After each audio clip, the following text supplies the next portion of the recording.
So this is the second video about the Martins Creek Community Center. If you missed the first one, I will link to that so you can go back and kind of see the project that we're trying to do.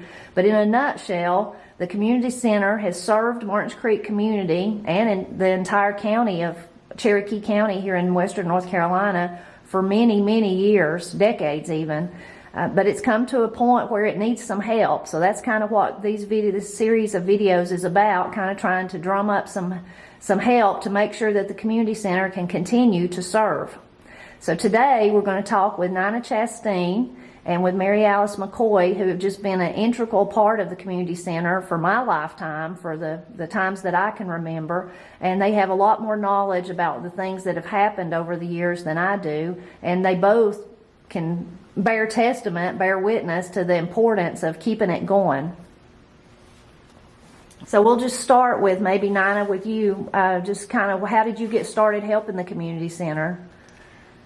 Well, we moved up here in the 70s from, Philip had worked on farms before. We moved up here in the 70s, and since a lot of our relatives lived up here, they wanted us to kind of come get involved in the community center. But due to my job, I didn't really have a lot of time to spend coming to meetings and so forth. But I was still interested in the community center, and I thought it was a very good place for people to meet and to have their reunions, and also just to fellowship with one another. And then a little bit later on, then they decided to have the community sing-ins here, and we would invite different groups to come and sing. And my children got even involved in this, and I think Lamar might have been the president or something for just a little while, and he was probably just still in school. Mm-hmm. But he took more interest, it seemed like, than some of the other children did. But they even got together for ball games, and I've just been reminiscing a little bit, and there were so many things that, as a community, I think you get closer together by having things in one place. And this was a good place to meet because it was kind of central in the area. But then I became the Secretary Treasurer. I think it was about 2016. Frankie had been for several years, and due to her health, I was the, what would you call it, the one under her. Okay, yeah, kind of the backup, or the secretary, or the backup. Yeah, they had my name on the checking account also, so that I could deposit checks and write checks. So when her health got bad, and I've not done as good a job as she did, I don't think at all. But I would like for people to become more interested in helping us to keep the community together, and for the children, for the older people. I think of so many things that we could do if we had help. Mm. But as you can see, I'm getting older, Mary Alice is getting older, and we just need some help with some new ideas. And I'm so glad that you came to our last meeting, and you could kind of see, that we need some more people. Right.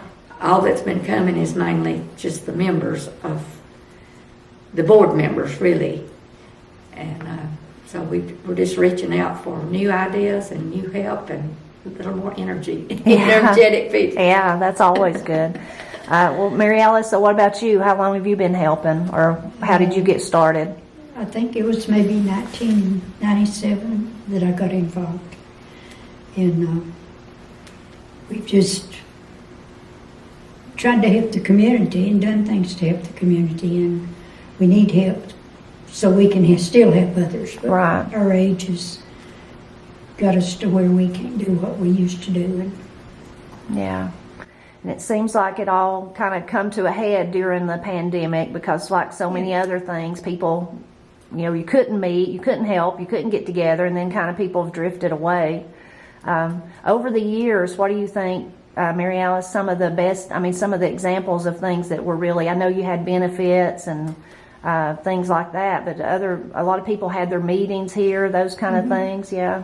Yeah, the Busy Bees, they'd have their meetings here, and the 4-H Club used to have meetings here. A lot of churches use it. And, there used to be a youth group used it. Yeah, Wendell was over that. Yeah. Yeah. What about you, Nina? Some of the things that stick out to you? Like you said, it was always a great place to fellowship. Yes. Yeah. And, I know the school, when the school burned, they used this building to have classes in it. And then they would have basketball games, and a lot of times people used to come over and play ball, you know. It'd be a place that they could come and enjoy. Yeah. Then the pandemic did really hurt. The only time that people got together there for a long time was when the Baptist on Missions would bring boxes of food. And at one time we had like 20 volunteers to come in. We didn't have over 80 boxes to give out, but they wanted to have, they wanted to be involved. And we even had children to come. We had older people. Oscar Valdez even came and helped, and he was having to leave his wife at home alone, you know. Yeah. But it was a good time to fellowship, and we came in the cold, the rain, and we didn't even turn on the power most of the time in the building. We would just, you know, try to save on our electric bills and so forth. Yeah. But it's, I miss all of that. Yeah. I really do. Yeah.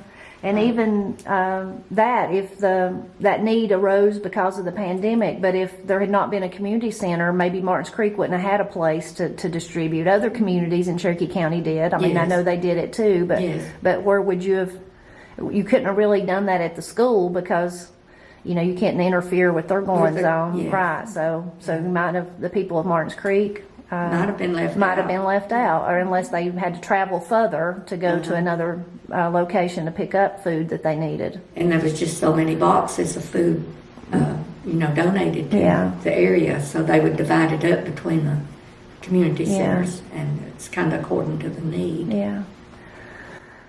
So for people that want to, if people are interested in trying to help, of course there's probably what I think the community in my lifetime center's been most famous for is those once a month gospel singings where you'd serve hot dogs and hamburgers, and that money provided income for you to pay the electric bill. But then that was such wonderful fellowship and good music, you know, if you wanted to hear good music. But so people, you definitely can't do that with 4 people. That's not going to work. So you'll need help with that. But what are some other things like?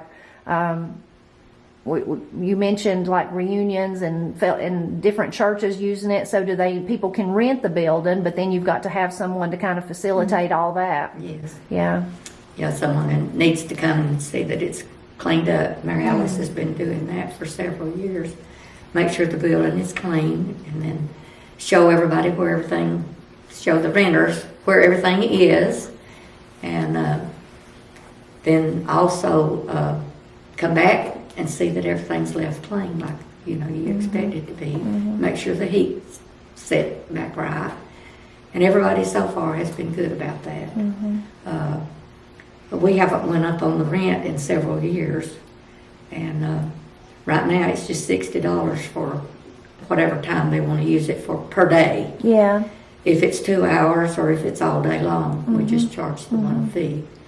And I think that's pretty reasonable for a place to have heat or air. Right. And A we don't kitchen, really make and the kitchen. And we don't really make a lot on it, but we want to be a place too that we can serve the community, and a place where people can use it and not have to go to somebody, you know, and pay a lot more for the same service that we offer. Another thing the community center's offered for my entire life and prior to that too, I'm sure, is benefits when you're talking about helping people. A lot of times someone's facing, whether it's cancer or some other kind of tragic incident and facing hospital bills. It's wonderful to see the community come together and maybe have an auction and raise money and have a cakewalk, all those kind of wonderful things. It's wonderful to fellowship, but at the same time, you know, you're helping someone who really deserves it and needs it. Yeah, needs it.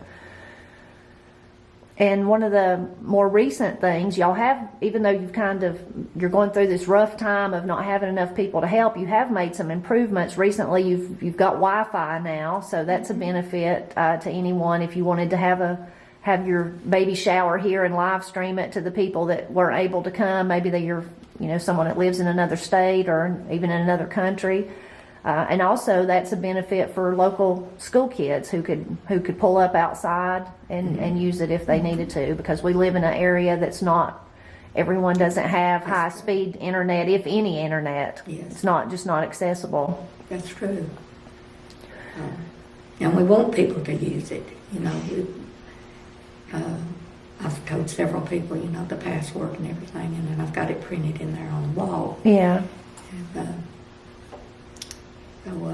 And I'm not real good with technology, but there has been I know one family that brought their TV and hooked it up through the Wi-Fi and had pictures, to show. Mm-hmm. And I thought that would be a good, I even suggested, maybe we should get a little TV here, of course you'd have to have one a bigger size than you would at home for people to enjoy and see. Right. But right now, we just haven't done anything about that. I've probably not even told many about that. Yeah. Well, if, people didn't have to bring their own TV and have whatever they need, but I'm not good with technology. Yeah. So when you talk about stuff like that, in years past, when you had a large community club and lots of people and lots of different things, not just, you did more than just the gospel singing. So there was other variety of ways, the jamborees and those kind of things where you raised money, but you'd have to raise money for that. So again, that's something that you would need help with. The community buildings, I kind of explained this in my previous video, but you two can probably tell more about it, but are owned by the county, but they don't keep them. I mean, they help with major things, is that kind of it? But they don't help with minor, like if they're not going to buy a TV, definitely. No. Right. Something like that, they're not. Yeah. the building itself, they maintain it. Yes. Yeah. And we've had problems with leaking, and they come out and worked on that. Yeah. But they're not going to, if our little kind of plea for help doesn't work and the doors are closed, they're not going to try to reopen it. The county's not. Now, they might for election, they might make sure, then they'll just take it over for that, but they're not going to try to get people to participate or anything like that. So that's another area that we need help, is the ability to raise money, to at least ask for donations. But even if you do something like that, then there's got to be, like you said, someone willing to take it to the bank, somebody to keep track of all that, and to make sure the other members know what's going on, and somebody to manage. So it takes a lot. It does. It takes. Yeah, a lot of work and parts. Yeah. So both of you when you first started all those years ago, how many members do you think you had that was on a regular basis? I guess when I would come to the meetings, there would be 12 or 15 at least here. Mm-hmm. And I'm talking just the minimum, but there was a lot that would come. And see, with the more people you have, the more ideas you have. Right, too. yeah. Because everybody don't think on the same thought, Right, yeah. And so things can be thought up of what can we do to help. And I've just thought just this spring, well, if we had a lot of people working, we could have had an Easter egg hunt down here for the kids. Yeah. And maybe not, no money involved, just something to get together. Yeah. And then there's bingo. Yeah. Things like that people spends money other places for entertainment. Yeah. But you have to have people to work in it. Yeah, right. And, you have to have people.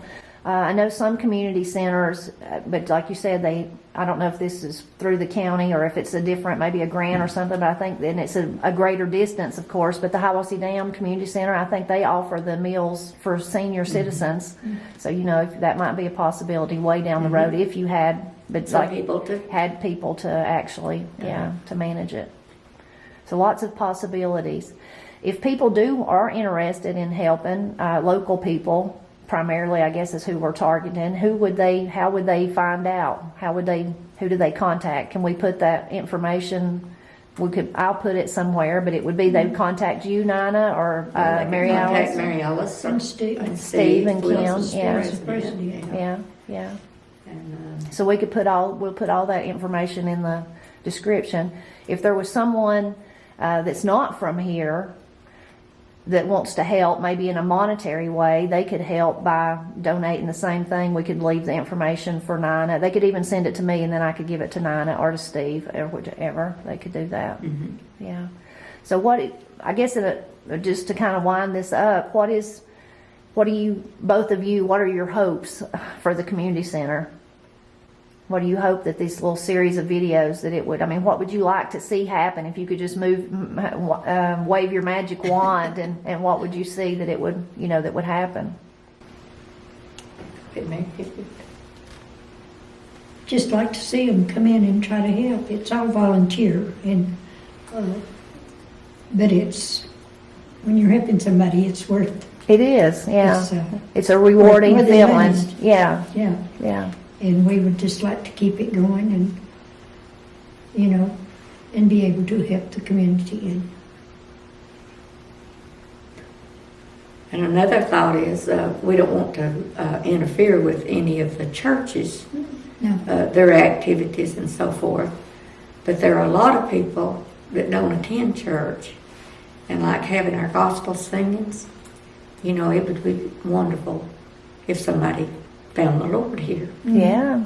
And accepted Him. And there's a lot of churches in the area, and we welcome anybody, to come. But I have thought so many times how many people are still at home on Sundays or Sunday nights, or maybe, we don't charge anything right now for the singings. Right. And we don't pay our singers. And a lot of our singers donates money to us. Yeah.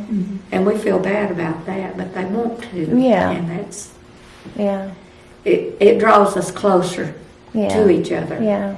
And I think that the young people that are coming up now, we enjoy them coming, and the older people too. So it's something you don't have to be a certain age to come. And sometimes just being here helps to build up our esteem, and just keeps it, what's going on in the community. Yeah, if someone needs help, you hear about it. Right. But definitely, I love what you said about that, because everyone needs that sense of community, whether you have a community center or not. But having grown up in this one, I can remember being young and being here. And then, of course, I can, not very long ago, I can remember being on the stage playing or whatever, or coming to a benefit and helping with that. But that sense of community, and then growing up in that sense of community, is just priceless. And it's really important, I think, to people. I mean, I know it was to me, to make me who I am today. It wasn't just, and of course I had church family, and I had a wonderful family myself. I was surrounded by that. But that sense of community where you go somewhere and y'all seen me grow up. Yes. So, but that's just a wonderful thing, so that it makes you feel like you're part of a larger family. It is community, but it's really just a family-oriented place. Is. Yeah, It is. and I hope that we can continue that here at Martins Creek Community Center. I hope so too. I think it's important as our children, as we see our children and our other children, our grandchildren and so forth grow up, you like for them to see a little bit about how things have changed, and it can change for better or it can change for worse. And we're hoping that we can build up and have a very good community and have people interested in each other and know their needs a little bit more. I mean, a lot of times we don't even know when somebody's sick that maybe just down the road from us. And maybe they don't want people to know, but there is a sense of togetherness, I guess you would call it, if you have a good community, and people will work in it and help